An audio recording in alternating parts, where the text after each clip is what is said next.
Ok. Là, je viens de mettre le truc sur Facebook. Ce que je vais faire, c'est qu'il faut que j'aille chercher.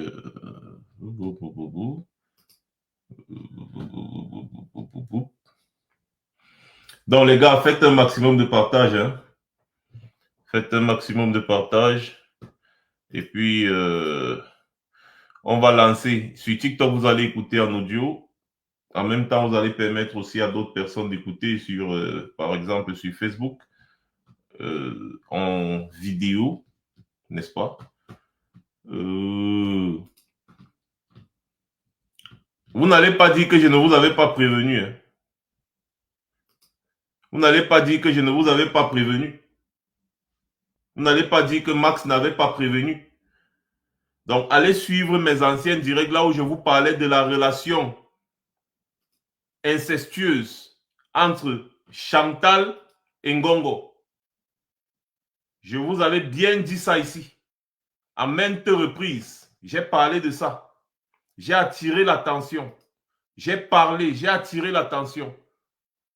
Mais comme je ne sais pas quel est ce genre de laxisme qu'il y a au niveau du Cameroun, les gens ne se posent pas la question, ils ne se posent pas des questions, ils ne se disent pas que mais qui gère le camp de la mer là depuis que Bia ne se lève plus?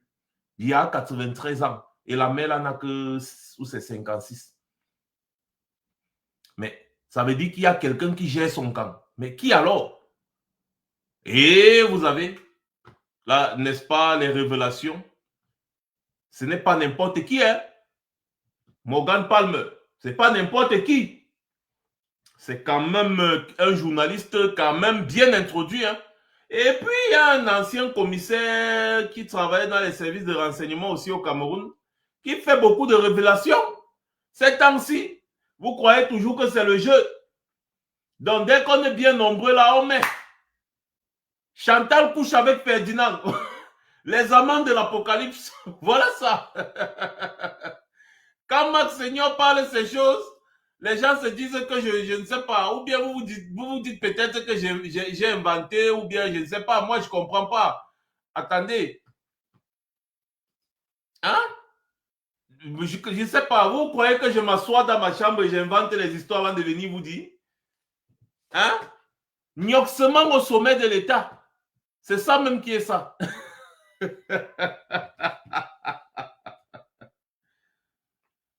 Ah, d'accord, d'accord, d'accord. Ok, ok, ok.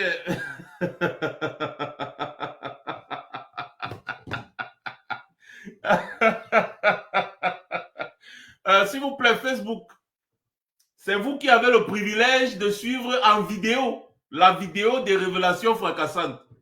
Donc, priez de faire un maximum de partage. Ça ne vous coûte rien. S'il vous plaît, également sur TikTok, je vous en prie. Bonjour Sylviane, j'espère que tu vas bien. Faites un maximum de partage. Je vous en prie. Parce que les révélations fracassantes au sommet de l'État, le Cameroun doit être au courant. Des gens qui ont pris le pays en otage, n'est-ce pas? Et d'où viennent leur arrogance démesurée? Eh bien, c'est parce que il y a de la jouissance au sommet de l'État. Paul Biya est cocufié par sa femme et son plus proche collaborateur qui s'est permis, n'est-ce pas, de s'ériger en nouveau président de la République parce qu'ils ont fait, avec la complicité de Machantou, un coup d'État institutionnel, un coup d'État constitutionnel, un coup d'État scientifique. Les amants de l'Apocalypse, c'est comme ça que je les ai nommés. Les amants de l'Apocalypse. Et rien ne se cache. Ça finit toujours par sortir. Ça finit toujours par sortir. Vous ne pouvez pas cacher tout le temps, chaque temps. Vous ne pouvez pas. Ça finit toujours par sortir. C'est ce genre de choses qui renversent souvent tout un régime dans des pays sérieux. Où sont passés les hommes intègres au Cameroun? Y a-t-il encore des hommes intègres au Cameroun pour mettre fin à ce cinéma?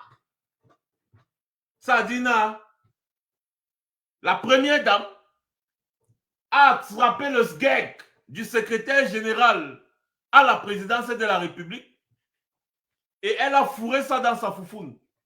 Et elle le fait depuis des années. Et elle le faisait d'ailleurs avec la complicité de sa femelle. Un pays de dévergondés. D'ailleurs, quand un président lui-même il peut prendre ce genre de Wolowosnga en boîte de nuit pour venir l'épouser et la mettre comme première dame dans un pays, alors que lui-même il était déjà très vieux, il s'attendait à quoi? Paul Biya a 93 ans. La science, la physiologie humaine, on sait qu'à partir de 70 ans, c'est un peu comme ça. 80 ans, c'est mort. Et quand Paul Biya avait 80 ans, Machantou était encore dans la quarantaine, c'est-à-dire que quand le corps de la femme chauffe. Mais comment Paul Biya à 80 ans, il pouvait faire pour pédaler? C'est impossible. Et Machantou qui, normalement, a passé toute sa jeunesse soit assise sur un plantain, soit en dessous d'un plantain en train de se faire chevaucher à tort et à travers. Oui, c'est une ancienne Wolowos. Je n'ai pas de problème avec les Wolowos, mais c'était son travail. Donc, c'est une gars qui aime le plantain.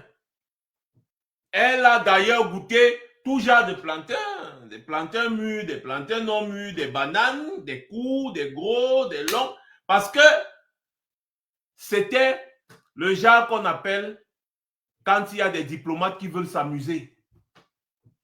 Donc, tout le monde le sait, d'ailleurs. D'ailleurs, il y a le conseiller de Biya à l'époque, il ne sait plus comment il s'appelait, le père là. Ouais, le père là, j'ai eu pitié.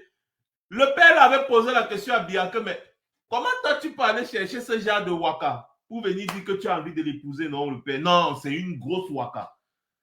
Il a dit comme ça, Biya a dit, ah bon, hein? Il dit que oui. Après, Biya est parti le soir se coucher. Machantou a sucé ses oreilles. Elle a léché l'intérieur de ses oreilles. Non, ce n'est pas Boutou. Il y avait un conseiller là. L'intérieur de ses oreilles, elle a léché. Le lendemain matin, le gars a seulement vu. On lui a signé une lettre que, mon ami, bye bye. tu ne travailles plus à la présidence. Comment tu veux gâter le mouniengue de quelqu'un comme ça? Et j'ai dit du jour au lendemain, on l'a limogé. Pourquoi on l'a limogé? Parce que Machantou a soufflé dans ses oreilles que Limoges, c'est sûr que Popol à l'époque là, Machantou l'a touché.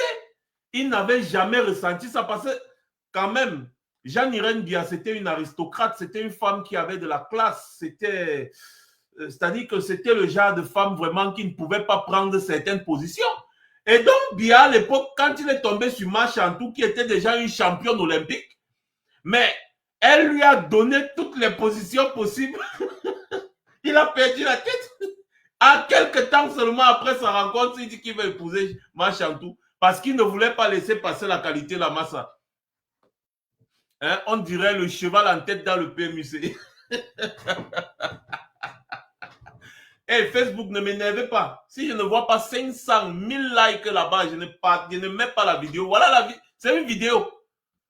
Voilà, et TikTok aussi, faites un maximum de partage et mettez les cœurs, parce que je vois que là, vous ne mettez pas les cœurs. Tout à l'heure, vous aviez les problèmes de partage. Maintenant, vous ne mettez pas les cœurs. Donc, mettez les cœurs et partagez. Alors, on est en direct en même temps sur TikTok et sur Facebook. Hein, donc, je vais vous gérer. Et donc, voilà que Biya est devenu vieux. Et d'ailleurs, même si on me dit quoi, la mère, là, même quand Biya, même s'il n'était pas vieux, là, quelqu'un gérait ça. Parce que la mer là encore peigna. Hein. Il y a les mers ici là en Europe à 60 ans même qui gèrent encore les petits garçons. C'est-à-dire le corps chauffe. C'est pas comme nous les hommes qu'à partir de 70 ans, 80 ans on est fini. Hein? Et tout le monde sait que Biya ne se lève plus. Mais quand vous-même vous voyez Chantou là, elle peut se passer du plantain. Elle peut se passer du plantain Chantou. Elle ne peut pas. Elle a encore le corps qui chauffe. Et d'ailleurs, des mauvaises langues disent que c'est pour ça que Franck Biya et elle ne s'entendent pas. Parce que Franck Biya ne comprend pas comment son père est parti prendre une bordelle pour mettre à la maison. Donc, il ne s'est jamais entendu avec elle. C'est un secret de Polichinelle, tout le monde le sait. Franck Biya ne s'est jamais entendu avec Ma Chantou. Jamais. C'est d'ailleurs la raison pour laquelle Chantou veut toujours s'affirmer comme étant celle qui prend les dernières décisions avec Biya, après Biya. Or, Franck Biya, c'est le petit frère, je crois, le petit frère ou le grand frère de Chantou. Ils ont un écart d'un an. En tout cas, les deux ont un écart d'un an, comme ça, un truc comme ça. Donc, c'est la même génération, en fait. Et du coup, Franck Biya ne comprend pas comment son père, avec toutes les femmes qu'il pouvait avoir dehors, responsables, les Nabagras Deka et consorts, c'est Chantou que le gars est parti chercher. Donc, du coup, il n'a jamais digéré la pilule. C'est pour ça que Franck Biya et Chantal ne s'entendent pas du tout. Et c'est d'ailleurs même l'une des raisons pour lesquelles les gars n'ont pas encore déclaré Paul Biya décédé. Parce que Paul Biya, comme vous entendez certaines révélations ces temps-ci, Paul Biya, 93 ans, il est foutu, il est comme un légume. Donc, celle maintenant qui le manipule, c'est Chantal Biya. Et c'est Chantal Biya qui prend toutes les décisions à la présidence de la République. Et c'est Ngongo, son amant. Allez suivre mes vidéos, je vous dis ça depuis 2019. Depuis 2019, je vous dis que Ngongo chevauche Chantal Biya. Et c'est pour ça que Ngongo est l'homme à tout faire. C'est le nouveau président de la République. En réalité, c'est Chantal Biya qui joue maintenant le rôle de présidente de la République. Et Ngongo est son vice-président. C'est-à-dire que quand vous voyez la délégation permanente de signatures sans restriction, là, c'est Chantal Biya qui a décidé. Paul Biya n'a rien signé parce que Paul Biya ne se rend même plus compte de l'endroit où il se trouve une minute plus tard. Donc, il peut arriver dans une salle, une minute plus tard, il ne sait pas où il est. Ah oui. Donc, Paul Biya, on le transporte seulement à gauche, on le transporte à droite pour l'utiliser comme couverture. Donc, l'homme, comme vous avez vu Ngongo organiser les rencontres avec les chefs, organiser les rencontres avec les X, organiser les rencontres avec les Y, ce n'est que Ngongo qu'on voit avec la photo derrière. Personne ne voit le président. Issa Tiroma vous a dit ça. Ça n'inquiète pas une république. Un ministre de la République qui travaille, il dit qu'il ne parviennent pas à rencontrer Paul Biya. Même Bello Bouba le dit, qu'ils ne parviennent pas à rencontrer Paul Biya. Et il y a d'autres ministres dans le gouvernement qui disent la même chose. D'ailleurs, les René Emmanuel Sadi, qui disait que nous, on a connu Biya quand il travaillait, mais René Emmanuel Sadi et Ngongo ont eu quelques échauffourées. Et il connaît quand Biya travaillait, ils avaient la possibilité de le rencontrer, mais depuis, zéro conseil de ministre, zéro conseil supérieur de la magistrature dont Biya est le président, zéro. Biya ne gère plus rien. Et d'ailleurs, pour ceux qui connaissent Biya, Biya n'a jamais laissé un gouvernement aussi longtemps. En plus, un gouvernement entaché de scandales. Depuis 2020, il y a des scandales à outrance, détournement de fonds. La Chambre des comptes, la Chambre des comptes a fait des rapports.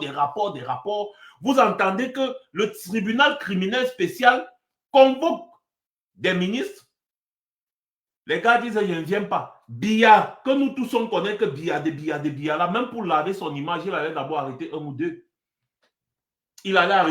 deux. Donc, Morgan Palmer, qui fait ces révélations, c'est quelqu'un qui était très bien introduit à Etoudi. Très bien introduit. Il a travaillé à la CIA TV. Il a n'est-ce pas, créé Magic FM. C'est quelqu'un que vous devez connaître. Vous connaissez ce visage. Vous avez entendu sa voix à la radio à plusieurs reprises, dans les taxis, dans votre voiture, à la maison, partout. Morgan Palmer. C'est un type très bien introduit. Donc, c'est le genre de personne que lorsqu'il fait des révélations, on doit prendre ça au sérieux. Et le gars ne passe pas par quatre chemins et il ne parle pas au conditionnel. Affirmatif, c'est un journaliste très bien formé, qui n'a pas seulement travaillé au Cameroun, mais qui était très bien introduit également dans plusieurs autres pays, dans les hautes sphères de l'administration. C'est-à-dire qu'il a interviewé des présidents de la République comme les Abdoulaye Wade et consorts. Il a été en Côte d'Ivoire dans les hautes sphères de l'administration parce que c'est un journaliste vraiment qui est très bien introduit. Et d'ailleurs, peut-être il faudra que demain, par exemple, j'aille chercher son CV et je viens vous coller ça ici. Comme ça, chacun va savoir de qui il s'agit. Alors, c'est Morgan Palmer qui vous dit et qui fait des révélations que vous devez partager. Donc, partagez. On va savoir ce qui se passe dans la République. Quand vous voyez la pornocratie dans une république, vous voyez tout un commissaire divisionnaire en train d'instrumentaliser une autre commissaire et une officier de police dans son bureau devant la photo de Paul Biya. Hein? Lui-même en train de se mastoche pendant que les deux gars sont en train de se touma. Hein? Dans les bureaux de la République. Ça, c'est seulement la face visible de l'iceberg. Parce que le toumaillement qui se passe dans cette République-là, vous ne pouvez même pas imaginer. Souvenez-vous, je vous avais dit ici. Je vous avais dit que Machantou et Ngongo, les gens sont venus me dire, ah non, Ngongo c'est le cousin de Chantal Biya, machin, la femme de Ngongo est amie avec Chantal. Et alors, on vous parle d'un pays là où le chien mange le chien. C'est-à-dire qu'un même individu tout mal le mari et il tout mal la femme. Et le mari et la femme savent, mais ils sont là. Est-ce que vous avez écouté les révélations de Adjawa ou c'est Adjawa? Vous avez écouté? Vous pensez qu'elle peut se lever et parler juste pour parler comme ça, ou elle invente alors qu'elle fait des choses chronologiquement et vous raconte des trucs avec cohérence? Une république de gnoxage à outrance? Wesh. Notre république est cocufiée. La première dame est une dévergondée qui se tape le secrétaire général à la présidence de la République. Ça doit s'arrêter. Je commence à mettre l'audio que chacun écoute. Ce qui se passe dans notre pays, le Cameroun. Gnoxage au sommet de l'État. C'est le titre de cette vidéo. Allons-y, écoutez. Nous sommes ravis de vous recevoir aujourd'hui et dans le cadre de l'émission Le Débrief. Merci de m'accueillir sur cette belle plateforme et de me donner l'opportunité de partager mon expérience, de faire un retour d'expérience avec vos téléspectateurs. L'actualité camerounaise oblige. Ces derniers temps, nous vous sollicitons très souvent pour que vous veniez éclairer la lanterne de nos followers avec vos analyses très pointues. Monsieur Palmer, sur votre CV, on lit consultant en intelligence stratégique. Il faut le rappeler d'ailleurs que vous avez un parcours d'excellence, brillant et élogieux. C'est quoi l'intelligence stratégique? Je pourrais résumer ça de manière très simple. C'est capter, analyser, comprendre l'information à mettre aux actions du futur et du présent des organisations. Pour être peut-être plus terre à terre, vous savez, on est dans un monde, si vous ne comprenez pas les enjeux et que vous êtes dans des démarches entrepreneuriales, si vous êtes une entreprise, il y a de fortes chances que vous fassiez des échecs, vous connaissiez des échecs, parce qu'à la base de tout, c'est l'information. Il faut savoir c'est quoi les forces en présence, et c'est en fonction de ces forces en présence que vous pouvez définir de manière efficiente un projet et une démarche. L'actualité camerounaise de ces derniers temps est également animée par quelqu'un d'ailleurs que vous avez reçu tout récemment sur votre plateau dans le cadre de l'émission Brainstorming sur le fauteuil rouge TV. Il s'agit, pour ne pas le nommer, du commissaire Albert Léopold Ebene, qui, dans une de ses sorties récentes, annonçait la mort de Paul Biya. La mort politique, il faut le dire. Monsieur Palmer, qu'est-ce qu'une telle déclaration suscite chez vous? Bon, ce que je peux dire déjà, c'est que j'ai suivi, comme tous les Camerounais, les sorties du commissaire Ebene ces derniers temps. Ces dernières sont enrobées d'une certaine légitimité, étant donné le parcours et l'expérience de l'homme. C'est quelqu'un qui était une huile du renseignement au Cameroun. Maintenant, sur les déclarations sur la mort politique du président Biya, j'aurais plutôt tendance à corroborer ce propos, dans la mesure où j'ai été parmi les premiers à dire qu'il y a quelque chose d'anormal dans notre pays depuis 2019. Il y a une délégation de pouvoir qui a été signée par le président, ce qui est complètement illégal. parce que le président est élu au suffrage universel et il est au service des Camerounais. Hein. Les Camerounais n'ont pas à le chercher. À partir du moment où les Camerounais commencent à chercher leur président, on peut parler de vacances du pouvoir. Moi, je considère que depuis 2019, nous avons un président qui ne gouverne pas. Et pourtant, je ne suis pas l'un de ses plus farouches détesteurs, étant donné la relation que tout le monde sait que personnelle que j'entretiens avec lui depuis de nombreuses années. Mais si j'ai de la tendresse pour l'homme, le papy, en revanche, je trouve que c'est un piètre gestionnaire. Et c'est pour ça d'ailleurs que j'appelle depuis un certain temps déjà de tous mes vœux son départ. Parlant de celui qui aujourd'hui essaye de se substituer à lui, le nommé Ferdinand Ngonga. Monsieur Palmer, c'est qui ce personnage? On peut tout se dire? Bien sûr. Dis-nous. Vous êtes là pour ça. Alors, je crois qu'il est temps de dire aux Camerounais les choses telles qu'elles sont. Monsieur Ngongo, je l'ai connu dans les années 96. Il était le garçon de course de Belinga et Boutou, hein, de regretter mémoire, au palais de la République. Je crois que Belinga était directeur du cabinet civil à l'époque. Et c'est Belinga qui l'a, on va dire, catapulté dans les affaires de la République. C'est d'ailleurs en compagnie de ce Belinga qu'il fera la connaissance de Maman Rosette, donc la maman de la première dame, et que ces derniers décideront de faire sa carrière. Donc pour le peu que je sais, en tout cas dans son entrée dans les affaires de la République, je remonterai au plus loin dans ces années-là, 1996. Bon, il y a autre chose dont beaucoup de gens sont au courant, en tout cas beaucoup de personnalités de la République sont au courant, mais dont personne n'ose parler. Et compte tenu de la gravité de la situation dans notre pays aujourd'hui, parce que nous sommes en train d'assister à quelque chose d'assez inédit, une tentative de prise de pouvoir par des gens qui n'ont clairement pas le niveau, au moment où le Cameroun est complètement dans le trou, hein, et qui doit se relever, donc se relever avec des hommes de qualité, avec un management efficace, pragmatique, assis sur des ressources humaines de qualité. Là, le pays est en train d'être pris en otage par une bande de gens, donc notamment ce Ferdinand Ngongor. Mais d'où tire-t-il sa puissance? Vous serez tenté de me demander. Bien sûr. Eh ben, je vais vous le dire aujourd'hui, et je le dis aussi à tous les Camerounais en leur regardant droit dans les yeux.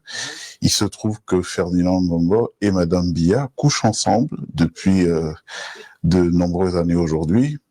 Bon, si c'était Chantal et Ferdinand, c'est pas notre histoire, c'est pas notre sujet, étant donné que c'est une affaire privée. Mais il s'agit de la première dame du Cameroun et du secrétaire général de la présidence de la République du Cameroun, qui entretiennent une relation, ce qui ne peut pas être un fait anodin, puisque ça a une incidence sur le plan politique. C'est pour ça que je me permets d'en parler, dans ces moments de gravité et dans ces moments d'incertitude où les gens ne comprennent pas d'où tire le pouvoir et d'où certains prennent leur arrogance.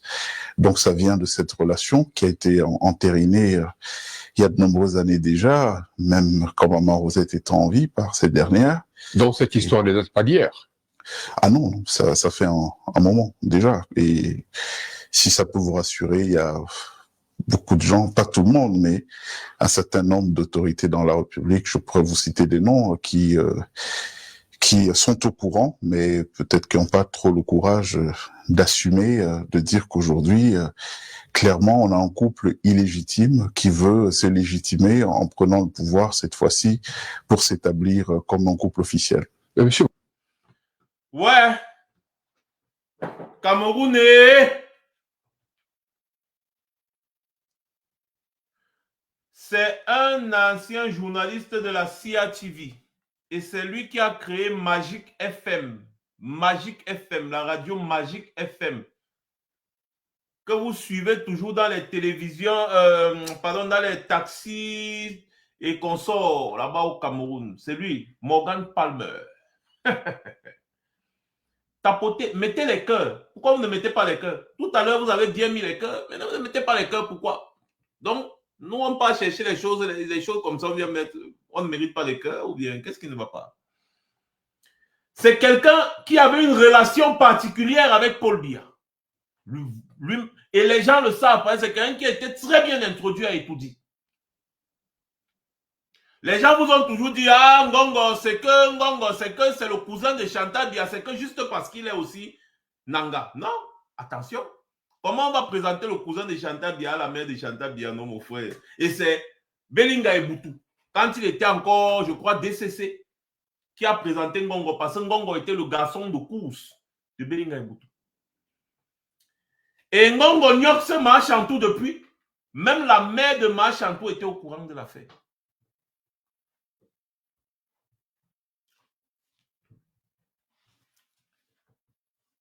Cocufiage au sommet de l'État. On peut donner beaucoup de titres à ce film. Mais pour qu'on se donne les titres, il faut déjà partager Facebook. Vous n'avez pas encore partagé le direct. Je vous donnais juste l'avant-goût. C'est 1 heure de temps de révélation. 1 heure de temps. Là, on est encore à 8 minutes, comme vous pouvez le voir. 8 minutes seulement. Donc, il reste encore 1 heure de temps. C'est 1 heure 9 minutes et 7 secondes. C'est 1 heure 9 minutes et 7 secondes. Là, on a seulement écouté les 8 premières minutes. Donc, on a encore 1 heure de temps ensemble. Donc, je veux voir que vous êtes présents pour écouter ce genre de choses. Hein? Quand vous-même vous regardez, Biya 93 ans, Chantal Biya 56 ans, ça ne vous dit rien. Qui ignore ce Chantal Biya? Ou bien elle a décidé de redevenir vierge alors que c'était une ancienne Wolros? Hein? Dites-moi. S'il vous plaît, je pose des questions logiques. Hein. Chantal, Machantou que vous voyez là, c'était une ancienne Wolros. Tout le monde le sait. C'était les Wolros à l'époque, comme elle était un peu grande de taille, un peu, mais elle est métisse. Donc, les diplomates et les hommes d'État se l'arrachaient, les hommes d'affaires au Cameroun se l'arrachaient. Donc, c'était le genre de femme qu'on amenait toujours dans les soirées où il y avait des diplomates, les gens qui voulaient faire des partous, des gens qui avaient besoin de la compagnie. On les appelait à l'époque dames de compagnie. C'est comme ça qu'on les appelait à l'époque, dames de compagnie. Et quand elle n'avait pas de travail en tant que dame de compagnie, elle était assise dans un bar, où c'était le bar de sa mère, où c'était qu'elle était toujours assise là-bas. Celui qui avait 1000 francs, Nyokse. Celui qui avait 500, Nyokse. Parce que 1000 francs ou 500 à l'époque, là, c'était beaucoup d'argent. Et donc, on l'a amené dans une soirée. Je ne sais pas c'était à l'occasion de quoi, ou c'était l'anniversaire de Biya, ou bien je ne sais plus. Et Biya est tombé sur ça. Il a goûté. Il est calé. Ses conseillers ont été surpris. Que mais, comment le père, si il a goûté la chose, si une fois il est calé, quelque chose que tous les diplomates ont déjà goûté. Mais lui, il est là, il est calé comment? Alors que c'était juste le truc en passe. Il fallait qu'il essaie un peu de nettoyer, laver le veuvage. Parce qu'il venait de perdre sa femme. Son conseiller particulier a été encore plus surpris quand il a annoncé qu'il va épouser la Wolros. Son conseiller particulier dit que mais le père, comment toi tu veux épouser ce genre de femmes? Attends qu'elle devienne la première dame dans un pays comme le Cameroun. Il dit, ah bon, est-ce que tu vois que c'est pas? Il dit que oui, c'est pas bien, monsieur le président. Il dit, ah ok. Le soir, il est encore parti. Machantou lui a sucé les oreilles. C'est sûr qu'on n'avait jamais sucé ses oreilles. On n'avait jamais sucé ses oreilles. Le lendemain, il a limogé son conseiller spécial. Carrément, son conseiller particulier a limogé. Que mouf, tu ne travailles plus avec moi, salopard. On me donne le goût comme ça. Et toi, tu me dis de laisser. Je laisse comment? On ne m'avait jamais touché comme ça. Parce que Biya, que vous voyez là, il n'avait jamais vécu la vie. C'était un fils de catéchiste. Il a fini l'école, on l'a amené en France. Les Français l'ont formé pour le ramener au Cameroun. Donc, il a toujours été formé comme le bâton de bambou, droit. Hein? Et il a rencontré Jeanne-Irène Biya quand il était en France. Jeanne-Irène Biya était une aristocrate, c'était une dame de qualité, de valeur, qui ne faisait pas n'importe quoi. Et donc, Biya, le pervers, lui, Il n'avait pas encore découvert sa passion. Du coup, quand sa femme est décédée, il a goûté quelque chose qu'il n'avait jamais goûté et il est calé. Son conseiller vient lui dire que, mais mon ami, Nahao, non, le père, comment tu veux faire ça? Il a chassé. Tout ça à cause de Machantou. Parce que quand Machantou a appris que le conseiller l'a dit que vraiment, il est parti dire à Machantou que c'est pas bien. Mon conseiller dit que c'est pas bien. Machantou a léché ses oreilles que Aka, ton conseiller ne veut pas ton bien. Moi, je veux ton bien. Est-ce qu'il peut te faire ce que je te fais? Bia quand même dit que c'est vrai. Il me conseille seulement, mais il ne peut pas me faire ce que tu me fais. Elle dit, chasse-le, chasse-le. Le lendemain, il a limogé son conseiller.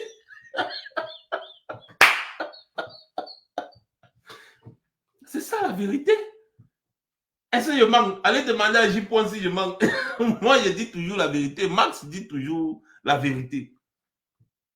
Voilà ce qui arrive. Et c'est comme ça que Machantou s'est installé. Et hop, c'est parti. Et en plus, n'oubliez pas que Machantou avait déjà des enfants. Hein? Elle avait déjà des enfants. Les enfants là sont passés par où? Mais Machantou et le père de ses enfants était un taximan. C'est-à-dire que Machantou se faisait charger, elle se faisait décharger, elle se faisait chevaucher et elle-même elle chevauchait. Elle était habituée à ça. Alors vous n'allez pas me dire qu'une mère comme elle, quand Bia avait 80 ans, elle était dans la quarantaine, encore bien pimpin. Vous n'allez pas me dire qu'une mère comme elle, qui aime le plantain mûr, non mûr, la banane mûre, la banane non mûre, elle aime le manioc, elle aime les courgettes, ou tout genre, long, gros, court, mince, tout elle aime. C'était sa passion, elle vivait de ça. Vous n'allez pas me dire qu'elle peut rester comme ça pendant des années sans tout le monde. C'est impossible. Non, soyons sérieux. Parfois dans la vie, il faut souvent évoquer ce genre de sujet. Que les gens comprennent un peu. Vous n'allez pas me dire que la mère là, depuis, parce qu'à partir de 80 ans, là, un homme vraiment, il ne se met. Et quand vous voyez Bia là, 80, il peut encore faire quoi? Aujourd'hui, là, 93 ans, je vous dis que ça fait au moins 15 ans que la mère là, cocufie Bia. Au moins 15 ans si c'est petit. Et les anciennes Woloroses, elle s'est mariée, elle était très jeune. Bia était déjà âgée. Donc ça veut dire que le rythme même dont elle avait l'habitude, Bia ne pouvait pas assurer ça. Donc forcément, il y avait quelqu'un qui gérait ça à côté. Mais aujourd'hui, c'est devenu officiel, au sommet de l'État. Parce que, regardez, historiquement, et c'est-à-dire que c'est la psychologie humaine. Quand une personne est en manque, c'est toujours la personne la plus proche qu'elle va aller chercher. C'est comme ça. Le plus proche collaborateur, parce que les moments où on ne la surveille pas trop, c'est les moments où elle est au palais. Elle est libre d'aller et venir. Donc, du coup, le plus proche collaborateur est le plus proche collaborateur dans tous les sens. Donc, c'est la cible principale, n'est-ce pas? C'est la personne la plus facile, hein, n'est-ce pas, à attraper et à mettre derrière, devant, en haut, en bas, partout. Voilà donc Ferdinand Ngongo aujourd'hui, qui est le président de la République du Cameroun. Parce qu'il trempe sa quéquette dans les lacs de la première dame.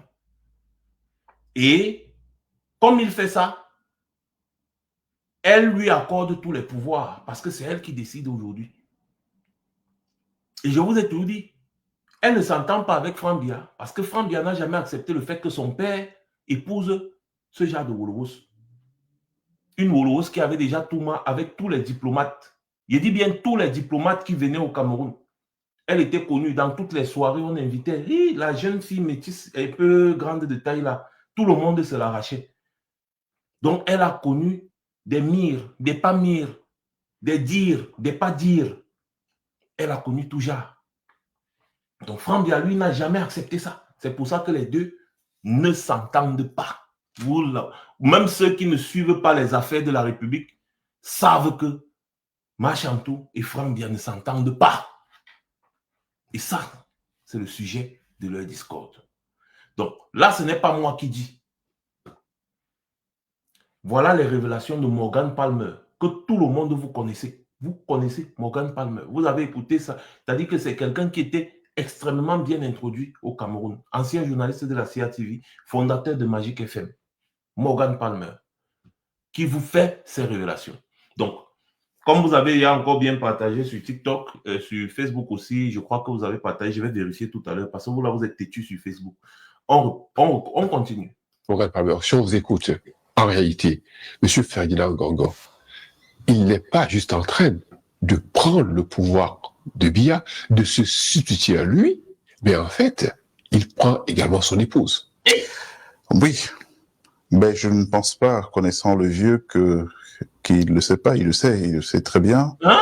Après, je ne sais pas quels sont les deals qu'il y a derrière. On sait que c'est quelqu'un qui est d'un certain âge. Et pour connaître le personnage, je me suis toujours dit intimement que peut-être que nous, les vieux Bantous, on sait comment ça se passe. On a vu Bongo et Edith.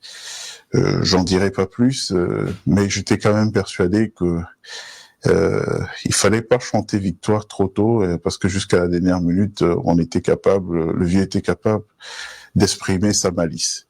Mais bon, pour l'instant, la situation, elle est celle que je vous décris. Hein, c'est ce qui fait que certains ministres sont insultés, d'autres mis au pas, d'autres menacés d'arrestation, certains tués. Le cas de Dodo Doké. Par ce qu'ils ont appelé la pieuvre, c'est comme ça qu'ils s'appellent poétiquement, hein, le groupe, la bande, en Mongo. Poétiquement, vous dites? Oui. Ça n'a rien de poésie, la mort d'un tiers. Vous savez, dans les esprits tordus, parfois la compréhension des choses peuvent être souvent inversées. Donc voilà, ces gens, ils mettent la République complètement à pied à sac. Pourquoi? Parce qu'en réalité, on est sûr des gens qui, à partir de leur libido, sont en train de corporaliser tout un État, quoi, l'État du Cameroun, et ceci sans que personne n'ose rien dire. Pourquoi les gens ne disent rien? Peut-être parce que, sachant ce qui se passe, en tout cas pour ceux qui savent ce qui se passe, ils se disent que bon voilà, ils sont peut-être trop petits pour se mêler de ces situations. Mais vous savez, moi, face à cela, vous me direz, Monsieur Palmer, d'où vous tirez toute cette énergie, ce courage pour en parler. C'est pas une question de courage. Vous savez, nous serons jugés au tribunal de l'histoire. Nos petits-enfants poseront la question de savoir, mais pendant qu'il y avait tout ce chaos, grand-père, papy, où étiez-vous? Que faisiez-vous? J'ai plus peur d'avoir à faire face à ce type de questions que avoir à faire face aux représailles, à tout ce qui pourra arriver, tout simplement parce que j'ai dit la vérité et que je refuse de me coucher devant ces gens. D'ailleurs, les questions que vous aussi, à une lointaine époque, vous le posiez à votre grand-père, qui, il faut le rappeler, a été proche de Paul Biya. Oui, très très proche. Bon, après, j'en ai jamais parlé parce que je considère que c'est de l'ordre du privé. Et puis bon, moi, ça fait des années que j'ai pacifié mon ego. Hein, donc, Monsieur Palmer, excusez-moi, la Presby, c'est quand même vous et tout. Nous savons tous ce que la Presby veut dire. Oui, c'est un peu comme les jeunesses chiraciennes. En France, c'était les jeunesses de Biya, et les jeunesses avec Biya, catapultées dans les années 96, je l'ai dit, avec Philémon Thiam à l'époque, le président de ce mouvement, qui est l'homme qui m'a découvert. Donc, on a été dans la co-construction de ce projet. On l'a porté ensemble. À l'époque, on l'a sorti des fonds baptismaux. Bon, je retourne parfois, les gens disent, ouais, il était dans le système. Bon, écoutez, moi, j'ai jamais rien géré, j'ai pas gouverné. Pourtant, c'est pas le talent, c'est pas l'expertise qui manque, mais c'est juste que très rapidement, j'ai compris que ce système menait le Cameroun à l'abîme et qu'il fallait pas y rester. C'est pour ça que je suis parti en exil il y a plus d'une trentaine d'années bientôt, voilà, pour faire autre chose, mais pas pour être complice de la décrépitude du Cameroun. Confidence ou confidence. L'actuel secrétaire, l'actuel directeur adjoint du cabinet civil. J'espère que vous avez suivi. Son grand-père Biya était comme ça. Et lui-même, il t'a dit qu'il était dans des très grands mouvements jeunes de Biya à l'époque. Donc, c'est des gens qui étaient extrêmement bien introduits dans l'entourage de Biya. Morgan Palmer. Allez taper sur Google. Qui est Morgan Palmer, le Camerounais, le journaliste camerounais Morgan Palmer? Vous aurez tout son parcours. Donc, quand quelqu'un comme ça, qui était bien introduit, a étudié, vous dit, il ne suppose pas Il ne parle pas au conditionnel. Il affirme. C'est-à-dire, il affirme sans toutefois être ambigu. Il affirme, il confirme, il insiste et il persiste sur la question. Ça doit interroger toute la République. Je dis bien toute la République. Mais ce n'est pas possible. Il y a quelqu'un qui me demande sur TikTok, Grand, toi tu travailles quand? Mais ce que je suis en train de faire là, ce n'est pas un travail. Tu ne sais pas que les réseaux sociaux, c'est notre travail, que ça nous paye beaucoup d'argent. Ça nous donne beaucoup d'argent. Facebook, TikTok, YouTube, ça nous donne beaucoup d'argent. Je suis en plein travail. Donc, tu viens dans mon bureau, dans mon travail, et tu me demandes quel travail, quoi, mon frère. Je suis en train de travailler actuellement et je gagne mon argent. Même ton commentaire me donne l'argent. Vous vivez encore à l'époque, à quelle époque? Aujourd'hui, là, on parle des réseaux sociaux. Je suis en train de gagner l'argent. Comment? On continue, Morgan Palmer, dis-nous les choses. Le nioxement au sommet de l'État, oh. Ouais. Un produit d'Abrezgi. Tout à fait. À Monsieur Oswald Baboké. Oui, oui. À l'époque, il était à Angoïkele, je me rappelle. C'était l'un de nos responsables d'antenne là-bas. Moi, j'étais au bureau national. Je me souviens encore quand on allait les installer à l'époque.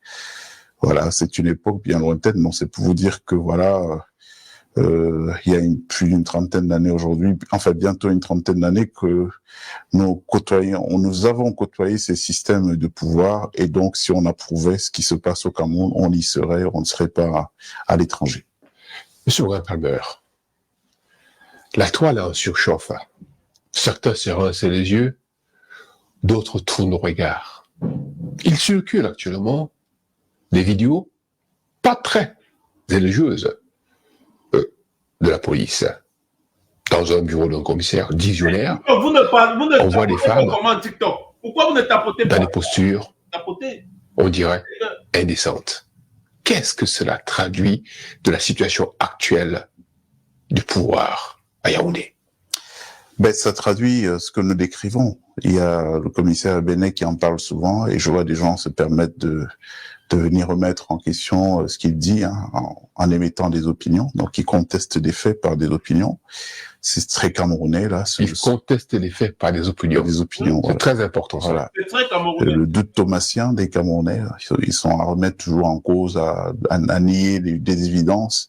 Le commissaire Benet en parle. Moi, j'en ai parlé, et bien avant nous, d'autres personnes en parlent. Il y a des gens dans la sphère digitale camerounaise, des gens comme Patrice Nouma, vous voulez dire? Patrice Nouma et bien d'autres qui en parlent. Paul Chouta, ils sont nombreux, des gens qui indexent ces questions depuis de nombreux temps. Le fait que notre pays est en train d'être détruit aujourd'hui et que tout le monde est tenu par la libido, mais une libido sataniste, parce qu'en fait on a en pouvoir une maçonnerie ténébreuse, parce qu'il faut bien faire le distinguo. La maçonnerie camerounaise, elle est ténébreuse, qui a détruit le pays, hein, et qui corporalise tout le monde en les tenant par la braguette. C'est un système de vidéos secrètes installées dans les maisons, les appartements, les hôtels et tout, où on filme quasiment toute la République pour faire chanter les uns et les autres. Donc, ce qu'on a vu à la police camerounaise, c'est pas du tout une exclusivité de ce commissaire-là, c'est juste une illustration, hein, et même pas en grandeur nature, une petite illustration de ce qui se passe en réalité. On sait comment ça se passe. Des ministres, des DG de sociétés pour être nommés, qui se font coucher avec femmes, hein. J'en connais d'ailleurs un ministre très en vue ces temps-ci, qu'on avait déplacé à Kribi dans un hôtel. Bon, je vous donnerai le nom de l'hôtel. Il appartient à un ancien général, et c'est dans son hôtel que l'initiation a eu lieu. On couchait lui et sa femme au même moment. Et donc voilà. Est-ce qu'on peut construire une société de cette manière? Parce que les gens qui ont subi ça, au sortir de là, ils n'ont pas à cœur de travailler pour construire un pays. Ils ont à cœur de se venger. J'ai subi ça, j'ai été meurtri dans ma chair, j'ai été humilié. Alors, si on me donne un poste, je vais pas du tout travailler pour... Est-ce qu'ils peuvent faire du bien aux Camerounais. Après avoir subi ça, ils peuvent pas faire du bien, ils peuvent pas travailler pour le bien commun. Monsieur Morgan Palmer, parlant de vous d'ailleurs, et ce que vous avez subi il y a quelques années à rebours.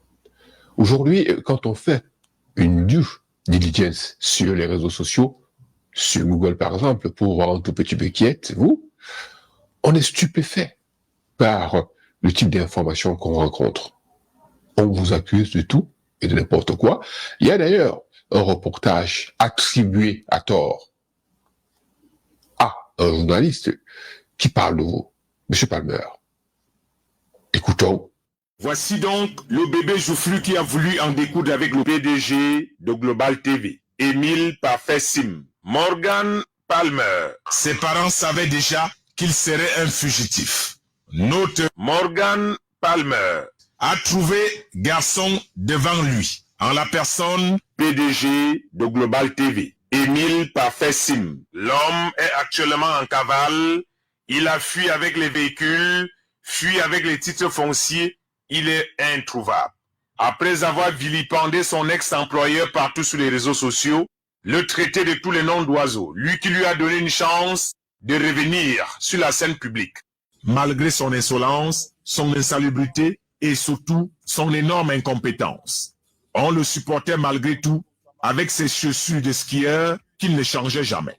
Et surtout, sa dentition toujours en taxi de ville, qui avait contraint le patron à lui acheter un micro personnel pour animer ses émissions à Global TV, histoire d'éviter que son parfum, qui sortait de son réservoir, provoque l'overdose et plonge toute la maison dans un coma profond. Au risque de provoquer la mort précoce chez tous les autres employés, le président de Global TV lui fera la gentillesse de le programmer seulement après minuit. Mais comme on dit chez nous les Bantous, le chien qu'on nourrit aujourd'hui peut facilement te mordre demain. Morgan Palmer est un grand danseur du ndombolo. Jamais passé sur les antennes de Vision 4, n'a jamais été arrêté par la rédaction de Vision 4 et n'a jamais été réalisé par le grand reporter de Vision 4, Raoul Christophe Bia. Voilà, je mets un peu, ici là j'ai avancé et j'ai mis pause parce que vous avez vu, pour s'en prendre à Morgan Palmer, pour je ne sais quelle affaire où il avait avec le bandit Émile Parfait Sim de l'IEP Limal.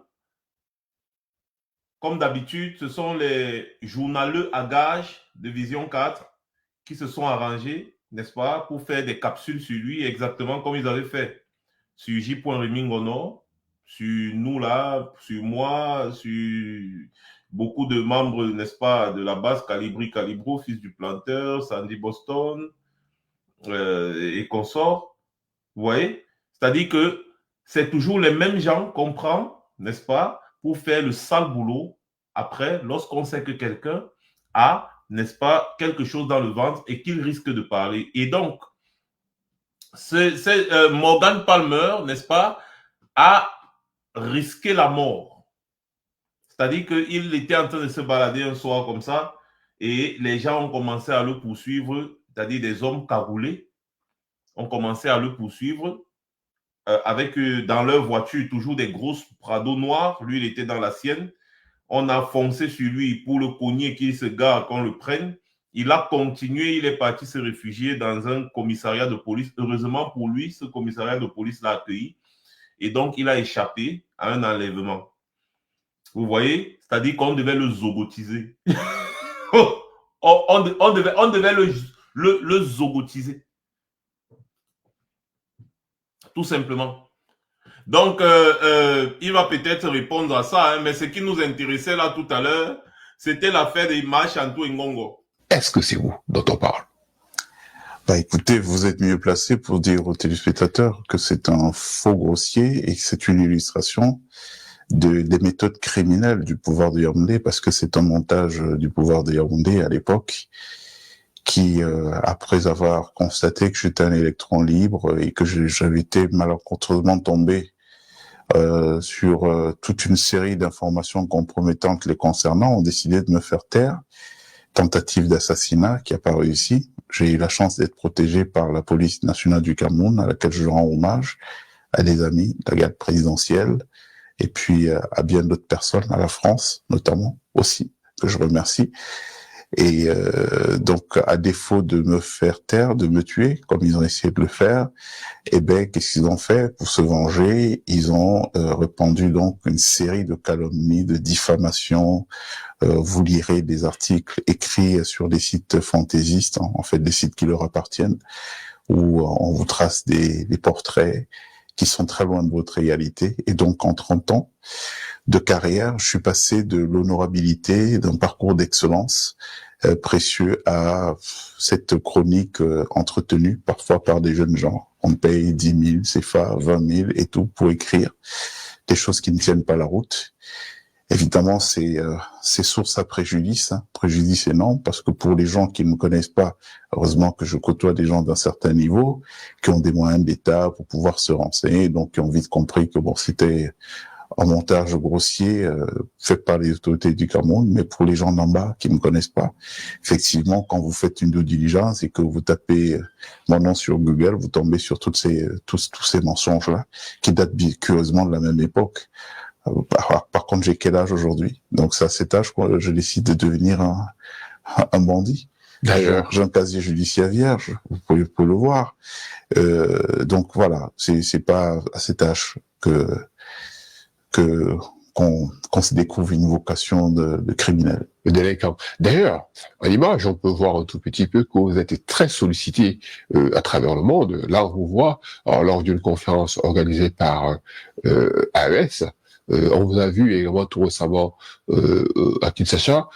Vous vous déployez, vous vous déplacez, vous êtes libre de vos mouvements et tout. Quand on annonce à tort à travers que vous êtes un fugitif de quoi? On ne sait pas. Mais M. Palmer, lors de votre séjour au Cameroun, votre nom est associé à celui d'un délinquant notoire, parfaitement indicible.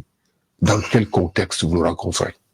Non, j'étais en mission au Cameroun et puis ce jeune m'a été présenté par des amis communs qui m'ont dit bon, c'est un jeune homme d'affaires qui a besoin de se développer. Là, il a eu la chance d'avoir quelques mines en Centrafrique, il a besoin de les développer. Et donc, j'ai utilisé mon entre-gens pour créer ce rapprochement entre mes partenaires, Luis et lui. Et puis, suite à cela, il m'a dit, grand frère, comme tu es dans la communication, j'ai un projet de télé, est-ce que tu peux me donner un coup de main pour que je puisse le structurer? Donc, c'est dans ce cadre que je suis reparti au Cameroun pour travailler sur ce projet qui m'a englouti personnellement plus de 500 000 euros. Ça, c'est au bas mot, hein. Je vous compte pas les petites dépenses parallèles, mais sauf que je suis tombé, en fait, avec en Émile Parfait Sim, le bandit, ne nous intéresse pas. Ce qui nous intéressait ce soir, c'est cette révélation que tu nous as faite en précisant que Machantou et Ngongo nioxent ensemble. Pour ceux qui n'ont pas suivi cette partie, je vais remettre cette partie, comme ça vous allez écouter.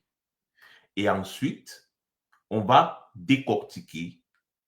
Voilà. Je trouve que c'est un piètre gestionnaire et c'est pour ça d'ailleurs que j'appelle depuis un certain temps déjà de tous mes voeux son départ. Parlant de celui qui aujourd'hui essaye de se substituer à lui, le nommé Ferdinand Ngongo.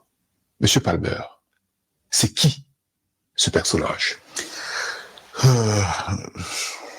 On peut tout se dire? Bien sûr. Dis-nous. Vous êtes là pour ça.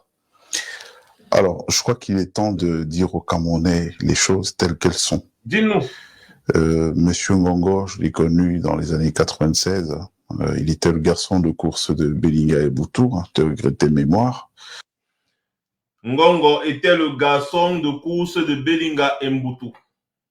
On continue. Au palais de la République. Je crois que Belinga était directeur du cabinet civil à l'époque. Et c'est Belinga qui, là, on va dire, catapulté dans les affaires de la République. C'est d'ailleurs en compagnie de ce Belinga qu'il fera la connaissance de Maman Rosette, donc la maman de la première dame. C'est Belinga et Boutou qui, n'est-ce pas, c'est grâce à Belinga et Boutou que Ferdinand Ngongo a connu la maman Rosette, la mère de Machantou. Donc, les gens qui viennent souvent nous dire ici là que Machantou et Ngongo ont grandi ensemble là. Vous pouvez nous expliquer? Parce que pour masquer, n'est-ce pas, le nyoxage au sommet de l'État, on nous a fait croire que Ngongo, c'est le frère de Machantou. Frère dans quel sens? Parce que c'est un Nanga comme elle, ou bien frère parce qu'ils sont parents. Ils nous ont toujours dit que non, ils sont parents. Mais comment c'est possible que ce soit un étranger qui présente Ngongo à une mère qui est supposée être soit sa tante, soit sa je ne sais quoi? Vous nous prenez même souvent pour les qui? En tout cas, on continue. Et que ces derniers décideront de faire sa carrière. Donc, pour le peu que je sais, en tout cas, dans son entrée dans les affaires de la République, je remonterai au plus loin dans ces années-là, 1996. Bon, il y a autre chose dont beaucoup de gens sont au courant, en tout cas, beaucoup de personnalités de la République sont au courant, mais dont personne n'ose parler. Et compte tenu de la gravité de la situation dans notre pays aujourd'hui, parce que nous sommes en train d'assister à quelque chose d'assez inédit, une tentative de prise de pouvoir par des gens qui n'ont clairement pas le niveau, au moment où le Cameroun est complètement dans le trou, et qui doit se relever, donc se relever avec des hommes de qualité, avec un management efficace, pragmatique, assis sur des ressources humaines de qualité. Là, le pays est en train d'être pris en otage par une bande de gens, donc notamment ce Ferdinand Ngongor. Mais d'où tire-t-il sa puissance? Vous serez tenté de me demander. Bien sûr. Eh ben, je vais vous le dire aujourd'hui, et je le dis aussi à tous les Camerounais en leur regardant droit dans les yeux. Il se trouve que Ferdinand Ngongor et Madame Biya couchent ensemble depuis de nombreuses années aujourd'hui. Bon, si c'était Chantal et Ferdinand, c'est pas notre histoire, c'est pas notre sujet, étant donné que c'est une affaire privée. Mais il s'agit de la première dame du Cameroun et du secrétaire général de la présidence de la République du Cameroun, qui entretiennent une relation, ce qui ne peut pas être un fait anodin, puisque ça a une incidence sur le plan politique. C'est pour ça que je me permets d'en parler, dans ces moments de gravité et dans ces moments d'incertitude où les gens ne comprennent pas d'où tire le pouvoir et d'où certains prennent leur arrogance. Donc ça vient de cette relation qui a été entérinée il y a de nombreuses années déjà, même quand Maman Rosette était en vie par cette dernière. Donc cette histoire ne date pas d'hier. Ah non, ça fait un moment déjà. Et si ça peut vous rassurer, il y a beaucoup de gens, pas tout le monde, mais un certain nombre d'autorités dans la République, je pourrais vous citer des noms, qui sont au courant, mais peut-être qui n'ont pas trop le courage d'assumer, de dire qu'aujourd'hui, clairement, on a un couple illégitime qui veut se légitimer en prenant le pouvoir cette fois-ci pour s'établir comme un couple officiel. Monsieur Morgan Palmer, si on vous écoute, en réalité, Monsieur Ferdinand Ngongor, il n'est pas juste en train de prendre le pouvoir de Biya, de se substituer à lui, mais il en fait, encore la première dame. Son épouse. C'est quel pays? Oui. Ouais. Mais je ne pense pas, connaissant le vieux, qu'il le sait pas. Il le sait très bien. Après, je sais pas quels sont les deals qu'il y a derrière. On sait que c'est quelqu'un qui est d'un certain âge. Et pour connaître le personnage, je me suis toujours dit intimement que peut-être que nous, les vieux Bantous, on sait comment ça se passe. On a vu Bongo et Edith. J'en dirai pas plus, mais j'étais quand même persuadé que il fallait pas chanter victoire trop tôt, parce que jusqu'à la dernière minute, le vieux était capable d'exprimer sa malice. Mais bon, pour l'instant, la situation, elle est celle que je vous décris. Hein, c'est ce qui fait que certains ministres sont insultés, d'autres mis au pas, d'autres menacés d'arrestation, certains tués. Le cas de Dodo Doké, par ce qu'ils ont appelé la pieuvre, c'est comme ça qu'ils s'appellent poétiquement, hein, le groupe, la bande, à Ngongo. Poétiquement, vous dites? Oui. Ça n'a rien de poésie, la mort d'un tiers. Vous savez, dans les esprits tordus, parfois la compréhension des choses peuvent être souvent inversées. Donc voilà, ces gens, ils mettent la République complètement à pied à sac. Pourquoi? Parce qu'en réalité, on est sûr des gens qui, à partir de leur libido, sont en train de corporaliser tout un État, quoi, l'État du Cameroun. Les gens qui, à cause du nyoxement, sont en train de caporaliser tout un État. Vous avez suivi ce qu'il vient de dire. Lui et moi, on ne se connaît pas. Je n'ai jamais causé avec lui. Mais il vient de vous dire, ce sont ces gens qui ont éliminé Gabriel Dodo Ndoké. Chose que je vous ai dit. Dès le lendemain de la mort de Gabriel Dodo Ndoké, nous étions en train d'investiguer sur l'histoire de la mine de fer de crédit. Et donc, Gabriel Dodo Ndoké, on lui avait imposé de signer le contrat minier avec Sinosteel. Sauf que lui-même, il ne s'était pas rendu compte de la gravité de la situation en ce qui concerne cette mine de fer qui pouvait donner, qui avait une capacité, n'est-ce pas, qui pouvait donner 300 000 milliards au Cameroun sur les 50 prochaines années. Mais on a signé un contrat minier où le Cameroun va seulement gagner à peu près, arrondissons à 2 000 milliards pour 50 ans, sur les 50 dernières années. Cette mine de fer avait une capacité de donner chaque année, pendant 50 ans au Cameroun, 6 000 milliards chaque année. Si nous-mêmes, on exploitait cette mine. Et Gabriel Dodo Ndoké, ayant découvert cette histoire, a voulu, n'est-ce pas, revoir, enquêter et comprendre, mais pourquoi est-ce qu'on lui a demandé de signer ce genre de contrat? Et ils l'ont éliminé comme un chien. Comme un chien. Mais pourquoi ils l'ont éliminé? La question qui se pose. Pourquoi ces gens ont éliminé Gabriel Dodo Ndoké, l'ancien ministre des Mines, qui n'a pas encore été remplacé jusqu'à aujourd'hui? Eh bien, c'est parce que les gens qui sont cachés derrière la fameuse société Sinosteel, qui n'a rien à voir avec la vraie société Sinosteel, je vous avais fait la démonstration ici. Les gens qui sont cachés derrière la société Sinosteel à qui on a donné le contrat minier de la mine de fer de Lobé à Kribi, eh bien, c'est Chantal Biya et son réseau. C'est Chantal Biya et son réseau. Et donc, quand Gabriel Dodo Ndoké avait découvert que c'est quel genre de contrat minier qu'on m'a fait signer avec cette société d'abord là, il a voulu revoir et investiguer. C'est-à-dire, ils n'ont pas perdu le temps. Nous, on travaillait sur l'affaire ici, vous vous souvenez. On a fait des révélations graves. Même Cabral Libye a même révélé cette histoire aussi. C'est là où j'ai apprécié jusqu'à j'ai même partagé sa vidéo. C'est quelque chose d'incompréhensible. Il nous a manqué 450 milliards pour exploiter nous-mêmes cette mine. Une mine pied dans l'eau qui peut donner au minimum 300 000 milliards. C'est-à-dire que les Chinois déclarent une certaine quantité de minerais de fer qu'ils ont découvert dans une mine. On leur accorde le contrat sans vérifier si ce qu'ils disent même est vrai. Quand les Chinois s'en vont faire des recherches quelque part, ils viennent vous dire qu'on a découvert 500 millions de tonnes de fer, dont la teneur est de 30%. Un État sérieux va aller chercher d'autres experts qui vont venir faire des recherches, évaluer et nous dire si c'est ça ou alors c'est plus. Parce que si les Chinois viennent, ils dépensent leur argent, ils fouillent. Ensuite, ils trouvent, par exemple, quelque chose. Ils viennent, ils vous disent que voici la quantité qu'on a trouvée. Vous devez normalement, merci Momo, faire une contre-expertise. N'est-ce pas?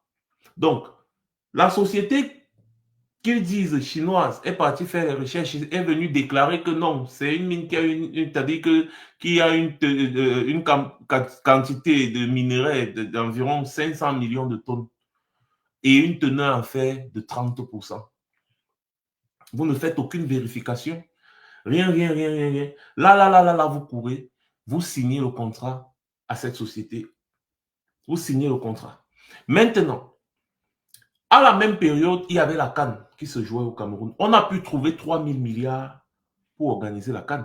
Mais on a été incapable de trouver 450 milliards pour exploiter nous-mêmes cette mine qui devait nous rapporter au moins 300 000 milliards si nous-mêmes, on exploitait le minerai et on enrichissait ce minerai d'une teneur de 30% à 60% avant de vendre sur le marché même international.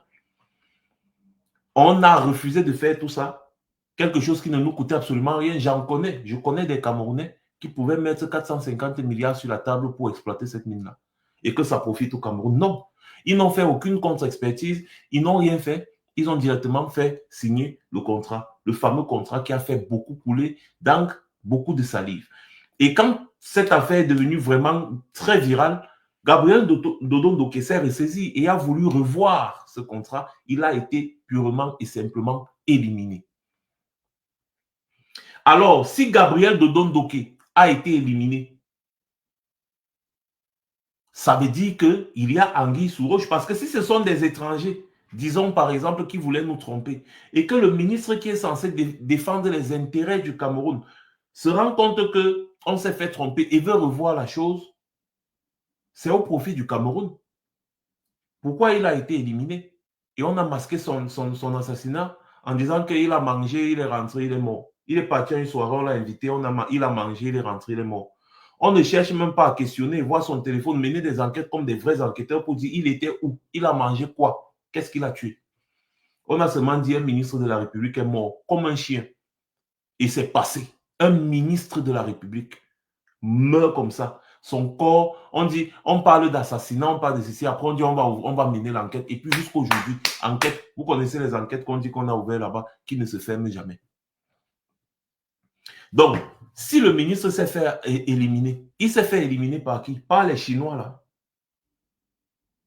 Ou alors, vous voulez nous faire comprendre que des Chinois sont venus au Cameroun et ont décidé d'éliminer notre ministre. Mais d'ailleurs, ça veut dire que si le ministre a été éliminé pendant qu'il était sur une affaire très curieuse, on devrait investiguer pour comprendre qui a éliminé le ministre. Si c'est les Chinois qui ont éliminé le ministre pour que le ministre ne revienne pas, n'est-ce pas, sur cette histoire, il faut qu'on sache. Et en plus, Gabriel Dodon Doké a été éliminé quand il voulait contester ce contrat qu'il a signé en demandant à Paul Biya de ne pas encore signer, parce que c'est Paul Biya qui signe le contrat final. Curieusement, Gabriel Dodon Doké est éliminé et Paul Biya, c'est-à-dire on se presse de nous publier le contrat final qui a été signé par Paul Biya. Aucune enquête, rien. Comme ça a été signé, allez, les Chinois allaient exploiter. Gabriel Dodon Doké a été éliminé. Ça veut dire que ce ne sont pas les Chinois qui l'ont éliminé, mais c'est bel et bien le réseau interne qui a éliminé Gabriel Dodon Doké pour pouvoir exploiter tranquillement la mine de fer de Kribi là. C'est une affaire qu'on doit réouvrir quand on va renverser ce régime. On doit réouvrir cette affaire pour savoir qui a éliminé Gabriel Dodon Doké et pourquoi. Nous savons déjà qu'on a, n'est-ce pas, au moins un mobile. On doit partir du contrat qui a été signé avec cette fameuse société chinoise qui en réalité a été créée au Cameroun. Cette société chinoise-là, Sinosteel-là, n'a rien à voir avec la vraie société chinoise Sinosteel qui fait dans l'exploitation du gaz, du pétrole et des mines. Rien à voir. Rien du tout. Donc, c'est un cache-nom, c'est une société écran. Qui est derrière? Ce sont eux qui ont éliminé Gabriel Dodon Doké, un ministre de la République. Et jusqu'à aujourd'hui, ce ministre n'a toujours pas été remplacé. Question. Pourquoi? Why? Pourquoi? Pourquoi?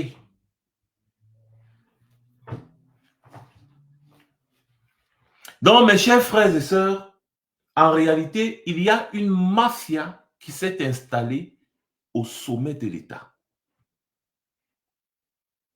Est-ce qu'on va continuer de laisser cette mafia utiliser tout genre de moyens illégaux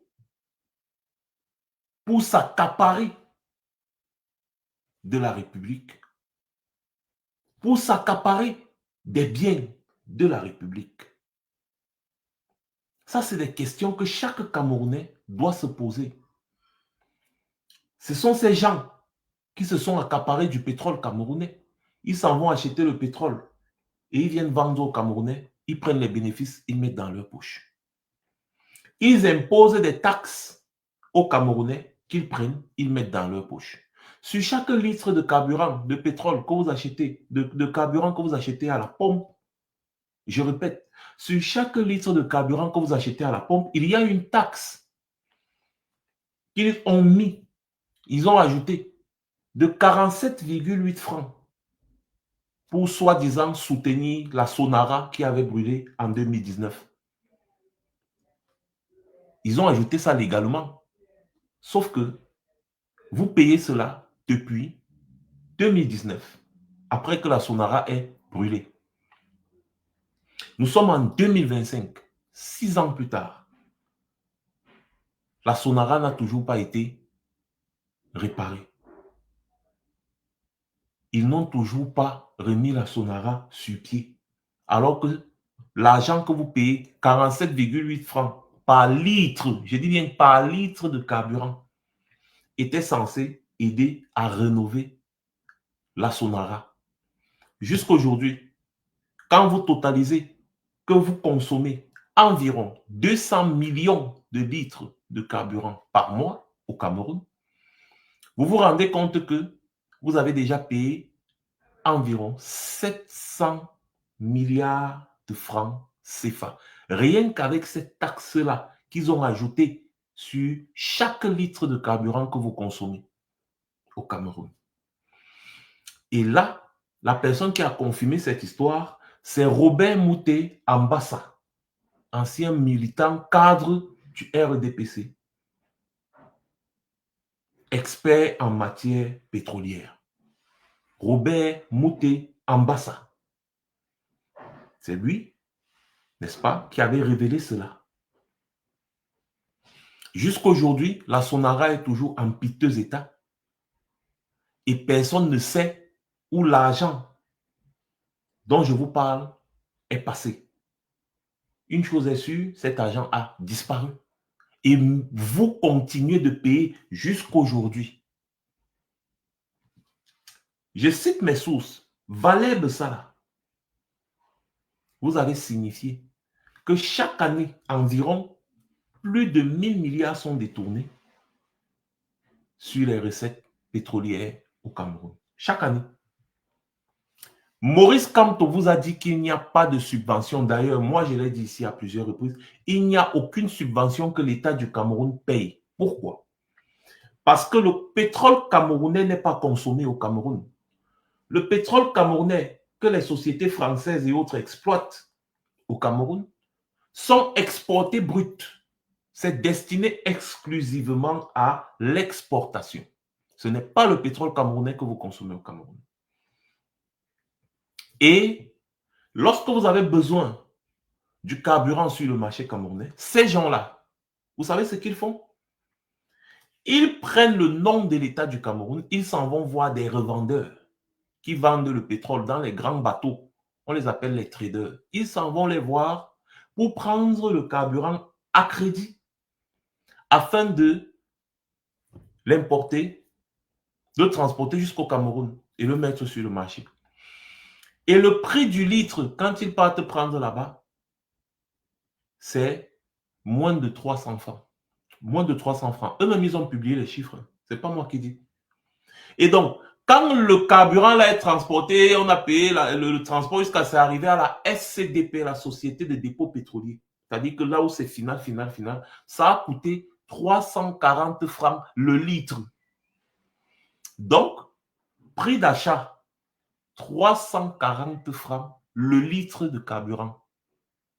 Et donc, quand vous partez dans les stations-service, on les appelle les marketeurs, là, vous achetez le litre à 840 francs. Donc, ce qui veut dire que ces gens-là achètent le litre de carburant à 340 francs et vous vendent à 840 francs. Donc, ils ajoutent 500 francs par litre de carburant. Donc, ce n'est pas que c'est le carburant, on a exploité au Cameroun, la Sonara a raffiné et puis on met sur le marché camerounais. Non, c'est du bayam selam en langage du quartier. Ils s'en vont prendre le carburant à 340, ils viennent vous vendre à 840 francs et ils encaissent 500 francs de bénéfices par litre de carburant. Par litre de carburant vendu. Donc, ils font du bayam selam. Donc, quand ils vous vendent à 840 francs, là, ils vont retirer les 340 francs, n'est-ce pas, et payer le trader. Et le reste des 500 francs, c'est pour eux. C'est ce qu'ils font avec l'argent du pétrole, du carburant au Cameroun. Ça, ce n'est pas moi qui... Ça dit que c'est des faits. J'espère que vous comprenez. Par litre. Et calculez 500 francs fois 200 millions de litres mensuels que vous consommez au Cameroun. Faites le calcul. C'est pour ça que vous voyez les Chantal Biya, les Ngongo, les Baboke, Amougou Belinga, les Bankui, tous ces gens-là ont des stations de service parce qu'ils se sont accaparés du marché du carburant au Cameroun. Ils font le Bayam Selam. Donc le Cameroun ne profite rien de l'argent du carburant qui est vendu sur son territoire. Rien. Vous pensez que ces gens se tuent pour rester au pouvoir? Pourquoi? Parce que l'ardoise est tellement sale. Tellement sale. Et ce qui se passe, c'est que quand ils s'en vont prendre le carburant à crédit, là, ils viennent vous dire qu'ils subventionnent. Ils subventionnent donc quoi? Puisqu'ils s'en vont prendre le litre de carburant, ça revient à 340 francs, ils vous vendent à 500 francs. Ils vous disent qu'ils subventionnent, ils vous vendent à 8 francs pour moi. Ils vous disent qu'ils subventionnent. C'est pour ça que ça ne coûte pas très cher. Mais ils subventionnent donc quoi? Parce que quand on dit subventionner, ça veut dire que l'État sort une certaine somme d'argent et vous aide dans chaque litre de carburant. Mais lorsque je viens de vous expliquer ça, par rapport aux chiffres qu'eux-mêmes ils ont publiés, ils subventionnent quoi? Parce qu'on leur a mis la pression ici, ils ont publié les chiffres. Et c'est sur la base de ces chiffres-là que nous, on vient vous parler. Ils subventionnent donc quoi? Ils ne subventionnent rien. Le problème, c'est quoi? Le problème, c'est que dans l'argent du budget du Cameroun annuel, vous savez ce qu'ils font? Comme ils vont prendre le carburant à crédit là, des fois, ils ne payent pas l'ardoise. Ils ne payent pas le crédit. C'est quand on sait leur coût, ils prennent l'argent dans les caisses de l'État pour payer, pour rembourser. Et donc, pour combler ça, ils vous disent qu'ils subventionnent le carburant. Et comme vous ne contrôlez rien, vous ne cherchez pas à comprendre, vous dites, ouais, l'État là est gentil, hein, il subventionne le carburant à 1000 milliards par an. Ils s'en vont prendre le carburant à crédit. Ils viennent vous vendre. Au lieu de rembourser au moins même l'argent du crédit, ils ne remboursent pas, ils encaissent tout, ils font l'Asie avec, ils mettent dans leur compte offshore, ils consomment tout. Et après, ils vont prendre l'argent dans les caisses de l'État pour rembourser quand on leur sert déjà le coût. Comme la dernière fois, vous avez eu pénurie de carburant. C'est parce qu'ils n'avaient pas payé. Ils ont trouvé un moyen d'aller faire un crédit au nom de l'État du Cameroun, prendre de l'argent chez les bailleurs de fonds, inscrire ça dans le budget comme étant un remboursement, n'est-ce pas, d'une subvention qu'ils auraient mis sur chaque litre de carburant vendu au Cameroun. C'est comme ça et c'est ce qu'on appelle des détournements de fonds. C'est-à-dire que non content de vous traumatiser sur chaque litre de carburant en ajoutant 500 francs par litre de carburant vendu, ils vont encore détourner l'argent dans les caisses de l'État et vous dire qu'ils subventionnent. D'ailleurs, ils ont dit qu'ils ne vont même plus subventionner. Et donc, en 2026, le litre de carburant coûtera plus de 1100 francs au Cameroun. Le litre de carburant. Retenez bien, nous sommes le 8 août 2025. En janvier 2026, c'est déjà acté. Donc, c'est une information que je vous donne. Le litre de carburant va quitter de 840 à plus de 1100 francs. Ils ont dit qu'ils vont arrêter les subventions. Pourquoi? Parce que c'est le FMI qui impose maintenant ce prix-là. Que bon, achetez, vendez, faites ce que vous voulez, mais ajoutez une somme d'argent que vous allez rembourser chaque mois parce que vous êtes incapable, chaque année, vous êtes incapable de rembourser vos dettes, donc trouvez un moyen. Donc, c'est toujours vous, les Camerounais. Ils vont aller acheter le carburant, venir vous vendre très cher, retirer une partie de l'argent qu'ils ont ajouté quand ils vous vendent très cher là pour essayer d'éponger quelques petites dettes qu'on ne laisse plus le coup, mais ils vont continuer de se remplir les poches. Do you understand me? Est-ce que vous comprenez ce que je dis? C'est-à-dire que au lieu d'arrêter de se remplir les poches et rembourser les dettes, même en faisant le Bayam Selam qu'ils font là, non, ils vont augmenter le prix du carburant pour se rassurer d'avoir toujours leur quote-part. Pendant ce temps, vous remboursez des crédits qui sont partis prendre et ils n'ont jamais rien foutu avec. J'espère et j'espère que vous comprenez bien ce que je dis. Voilà. C'est comme ça que le Cameroun est géré. Et chaque temps, les vérités vont toujours sortir.